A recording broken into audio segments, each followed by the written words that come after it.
Patrick Juvet était un chanteur et compositeur suisse qui est devenu une sensation disco dans les années 1970, captivant le public avec des succès tels que I Love America et Où sont les femmes.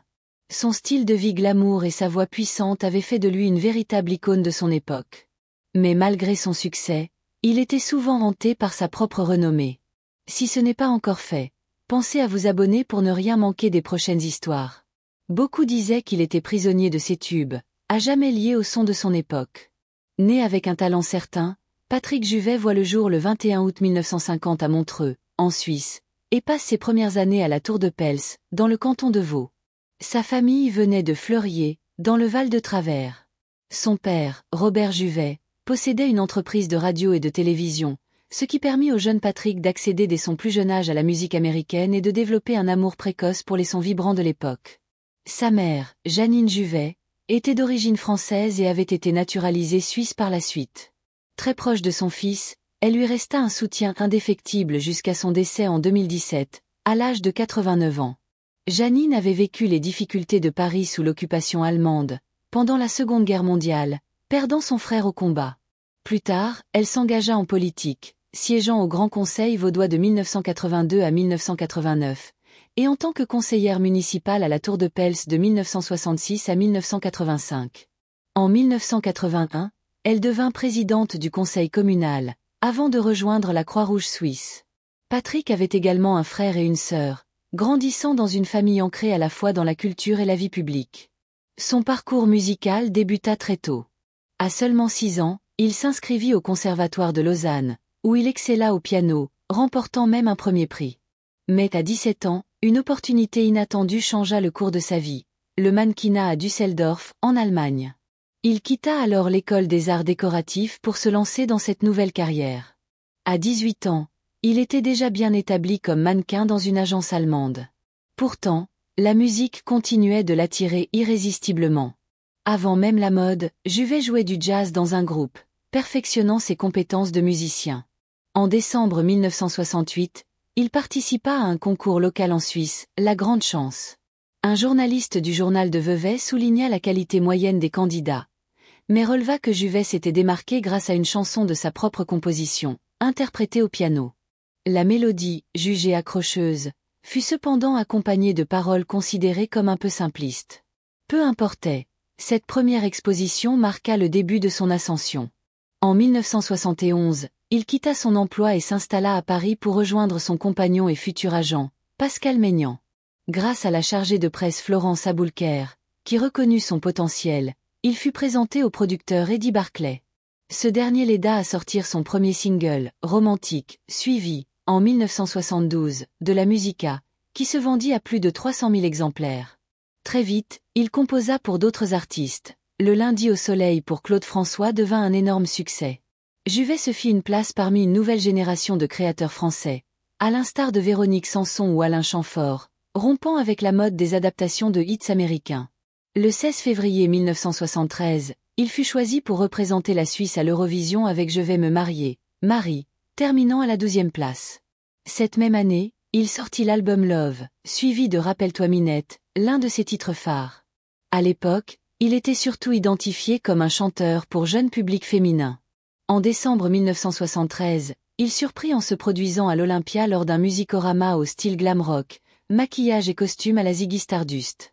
Il repéra alors un jeune talent, Daniel Balavoine. Séduit par sa voix, Juvet lui offrit la possibilité de coécrire l'album Chrysalide, 1974, contribuant ainsi au lancement de sa carrière. En 1975, il adapta en français la chanson d'Alice Cooper Only Women Bleed sous le titre J'ai peur de la nuit. La même année, il retrouva le parolier Jean-Michel Jarre, avec qui il avait déjà collaboré, pour créer pas moins de 21 titres, dont Magic, Faut pas rêver et L'inoubliable Où sont les femmes, classé 6e en France. En 1978, il s'installa à Los Angeles et fit la connaissance des producteurs Henri Bellolo et Jacques Morali, à New York. Une discussion au Studio 54 déboucha sur 3 albums avec Casablanca Records, dont I Love America. Le morceau fut un succès international, atteignant le top 10 dans plusieurs pays. En 1979, il poursuivit sur sa lancée avec Lady Night et un retour triomphal à l'Olympia. Il composa aussi la bande originale du film Laura, Les ombres de l'été de David Hamilton. Mais le début des années 1980 marqua un tournant. Son album Rock Still Alive, 1980, et Rêve Immoraux, 1982, peinèrent à séduire. La vague disco s'essoufflait, et Juvet lutta contre l'alcool et la drogue. Malgré cela, il resta actif. En 1981, il signa la musique du film L'amour des femmes de Michel Souté. En 1991, il sortit Solitude, avec Luc Plamondon, Marc Lavoine et Françoise Hardy. Le disque, soutenu par Gérard Louvain et un clip vidéo, ne se classa pas. Barclay ressortit alors une compilation de ses plus grands succès. En 1993, il tenta un virage techno avec Dark Knight et reprit les tournées, notamment dans les clubs et soirées à thème disco. En 1995, Universal publia une nouvelle compilation complète. Toujours proche de son public, il se produisit régulièrement dans des événements LGBT et lors des tournéages tendres. En 2005, il publia ses mémoires Les Bleus au cœur, dans lesquels il racontait sa gloire, ses excès et sa lente descente aux enfers. En 2008, il participa à la tournée Âge tendre, avec 200 dates, et poursuivit l'aventure en 2009, 2010, 2011 et même 2018. Son parcours témoignait d'un lien solide avec ses fans, malgré les hauts et les bas. En 2010, Patrick Juvet revint sur le devant de la scène grâce à l'émission La France a un incroyable talent, où il fut invité en tant que membre du jury pour un numéro musical spécial. Bien qu'il n'ait pas retrouvé la gloire de ses années disco, il continua de se produire dans de petites salles, dans des festivals rétro et lors de soirées privées. Les spectateurs venaient autant pour entendre ses tubes que pour partager un moment avec lui, car il avait cette capacité rare à créer une proximité chaleureuse. Les années passant, il cultivait une allure soignée, souvent vêtu de vestes élégantes et de chemises satinées, mais ses traits trahissaient parfois la fatigue et les excès du passé. L'alcool, qu'il évoquait sans détour dans ses interviews, restait une lutte constante. Il avait connu la fulgurance du succès mondial, puis l'ombre de l'oubli médiatique, une alternance qui avait laissé des cicatrices invisibles. Pourtant, il ne renonçait pas à la scène, convaincu que chanter était la seule façon pour lui de rester vivant. En 2014, il participa à plusieurs plateaux télé, notamment pour célébrer les années 70 et 80. On le voyait sourire, plaisanter, mais ses amis savaient qu'il traversait des périodes de grande solitude. La mort de sa mère en 2017 fut un choc. Janine avait été son repère, celle qui l'avait accompagné dans les moments les plus sombres. Après cet événement, il se replia encore davantage sur lui-même, multipliant les séjours à l'étranger, en particulier en Espagne et en Suisse, comme pour fuir certains souvenirs. Pourtant, lorsqu'il montait sur scène, l'énergie revenait. En 2018, il reprit la tournée Âge tendre, interprétant Où sont les femmes et I Love America devant des milliers de spectateurs nostalgiques. Sa voix avait perdu un peu de puissance, mais gagnait en gravité, en émotion brute. Chaque note semblait chargée de toute une vie, des paillettes des clubs new-yorkais au matin solitaire dans des chambres d'hôtel anonymes. Les coulisses racontaient une autre histoire. Parfois, avant de monter sur scène, il s'isolait, les yeux fermés, comme pour retrouver l'homme qu'il avait été.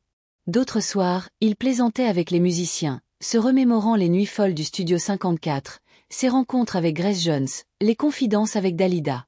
Il n'idéalisait plus ses souvenirs. Il savait à quel point la lumière avait souvent caché l'ombre. Au fil des années, Juvet n'avait jamais cessé de composer.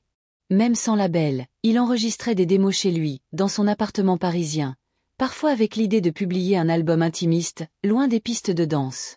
Il parlait d'un disque piano-voix, épuré, où il se livrerait entièrement. Mais ce projet resta à l'état de rêve. En mars 2021, il se trouvait en Suisse, logeant dans un appartement de Barcelonnette, à Barcelone, une ville où il aimait se ressourcer. Ceux qui l'avaient vu récemment décrivaient un homme fatigué, mais toujours courtois, attentif aux autres. Il sortait peu, se contentant de brèves balades en ville ou le long du lac. Le 1er avril 2021, la nouvelle tomba comme un coup près. Patrick Juvet avait été retrouvé sans vie dans son appartement, à l'âge de 70 ans. Les premières informations évoquaient une mort naturelle. L'autopsie confirma plus tard un arrêt cardiaque, sans trace de violence ni de substance illicite. Le monde de la musique perdit ce jour-là une voix singulière, et la Suisse l'un de ses artistes les plus emblématiques. Les hommages affluèrent aussitôt. Jean-Michel Jarre salua la mémoire d'un « artiste complet, passionné et généreux ». Sheila, avec qui il avait partagé la scène à plusieurs reprises, parla de leur amitié faite de respect mutuel. Les réseaux sociaux se remplirent de vidéos de ses performances, de photos de ses années disco, de messages d'admirateurs racontant comment ses chansons avaient marqué leur jeunesse. Ses funérailles eurent lieu en toute intimité, en présence de proches et de quelques figures du show business. Sa sœur et son frère prirent la parole, évoquant un homme tendre, parfois tourmenté, mais profondément fidèle à ceux qu'il aimait. Les mots revenaient, sensibilité, élégance, passion. Après sa disparition, ses albums connurent un regain d'intérêt. Les plateformes de streaming virent remonter I Love America et Où sont les femmes dans leur classement. Certains clubs organisèrent des soirées hommages, avec DJs et danseurs vêtus de paillettes, recréant l'ambiance des années 70. Pour beaucoup, Patrick Juvet incarnait plus qu'une époque musicale.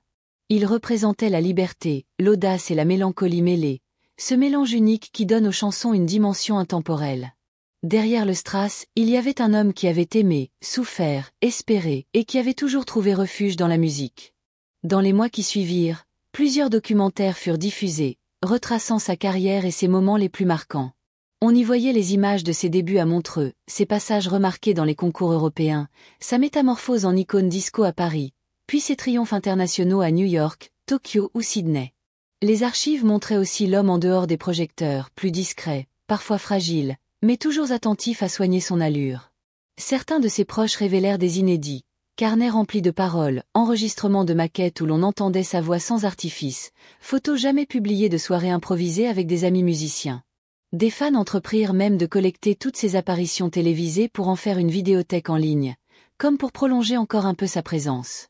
À Montreux, une petite salle municipale consacra une exposition à ses costumes de scène, ses disques d'or et ses affiches d'époque. Les visiteurs pouvaient y voir les paillettes, mais aussi les traces d'usure, comme si chaque couture portait une part de son histoire. Aujourd'hui, ses chansons continuent de résonner dans les playlists des nostalgiques et sur les pistes de danse, preuve que son univers traverse les générations.